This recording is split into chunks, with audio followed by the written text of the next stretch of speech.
வணக்கம். விருச்சிக ராசி பலன்கள். இப்போ பார்த்திங்கன்னா குரு என்ன மாற்றத்தெல்லாம் ஏற்படுத்தும் விருச்சிக ராசிக்கு அப்படிங்கிறத பற்றி இந்த பதிவில் பார்க்கலாம். குரு பார்க்க கோடி நன்மை அப்படிங்கிறது நமக்கு தெரியும். அதே மாதிரி பார்த்திங்கன்னா இப்போ விருச்சிக ராசிக்கு குரு வந்துடுறதுனால சில மாற்றங்கள் நடக்கும். அது என்னன்னு சொல்லி நன்மைகளாகவே முடியும்.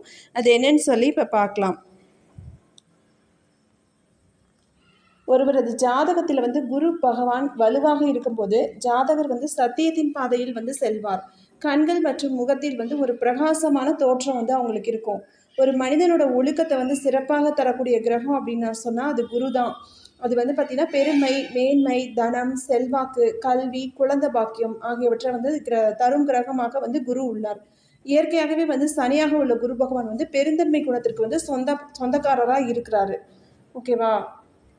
அதனால் பார்த்தோம் அப்படின்னா விருச்சிக ராசியும் குரு பகவானும் இணையறதுனால விருச்சிக ராசியை பொறுத்தவரை விசாகம், அனுசம், கேட்டை ஆகிய நட்சத்திரங்கள் இருக்குது. இதில் பார்த்திங்கன்னா கடந்த மே மாதம் பார்த்திங்கன்னா மேச ராசியிலிருந்து ரிஷப ராசிக்கு பெயர்ச்சி குரு ஆனார். இதனால் குரு பகவான் உங்கள் ராசியை பார்க்கும் நிலை ஏற்பட்டது. குரு பார்க்க கோடி நன்மை ஏற்படும். திருமணம் பார்த்திங்கன்னா செல்வம், செல்வாக்கு போன்றவற்றை குரு பகவான் நமக்கு தருவார். அடுத்து சுபகாரியங்கள் கைகூடும். இந்த காரியத்தில் திருமணம் நடைபெறாதவர்களுக்கு திருமணம் கைகூடும். என்னதான் பார்த்திங்கன்னா திருமணம் சில பேருக்குலாம் தள்ளி போயிட்டே இருக்கும். அதில் அவங்க பார்த்திங்கன்னா திருமணம்லாம் கைகூடி வரும். அடுத்து குழந்தை பாக்கியம் வேண்டுபவர்களுக்கு வாரிசுகள் கிடைக்கும். அடுத்து சுபகாரிய தடைகள் நீங்கி குடும்பத்தில் மகிழ்ச்சி இருக்கும். எடுத்த காரியங்களில் வெற்றி உண்டாகும். அது வேலைக்காக முயற்சிப்பவர்களுக்கு வேலையும் கிடைக்கும். அதுக்கப்புறம் பார்த்தீங்கன்னா சொத்து சேர்க்கை உண்டாகும். அடுத்த குரு பகவான் ஆனவர் ராசி 3ஆம் வீட்டையும் பார்க்குறாரு.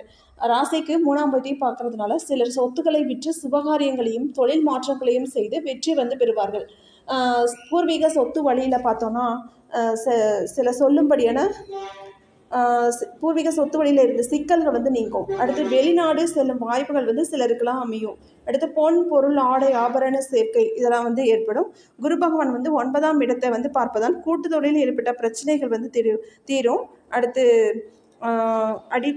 கணக்காளர்கள், வங்கி பணியாளர்கள், ஆடிட்டர்கள், ஆசிரியர்கள், தெய்வ பணி செய்பவர்களுக்கு நன்மைகள் உண்டாகும். தீரான நோய்கள் தீரும். இந்த நேரத்தில் பார்த்திங்கன்னா நமக்கு சுவாச உறுப்புகள், காது, மூக்கு, தொண்டை சார்ந்த பிரச்சனை நரம்பு கல்லீரல் நோய்கள், வாயுக்கோளாறு இந்த மாதிரி இருக்கிற இவங்களுக்கெல்லாம் பார்த்திங்கன்னா அந்த நோய் அதாவது நாளடைவில் இருக்கிற நோய் கூட பார்த்திங்கன்னா நாள்பட்ட நோய் கூட சரியாயிடும்.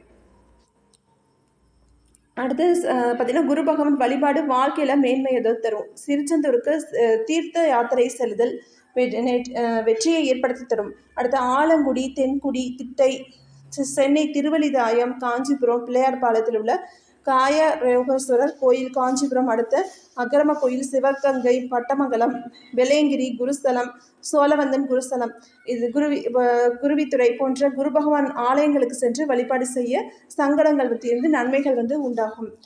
அதே மாதிரி சித்தர்கள் வழிபாடு பார்த்திங்கன்னா உங்களுக்கு நன்மையை தேடித்தரும். நன்றி, வணக்கம்.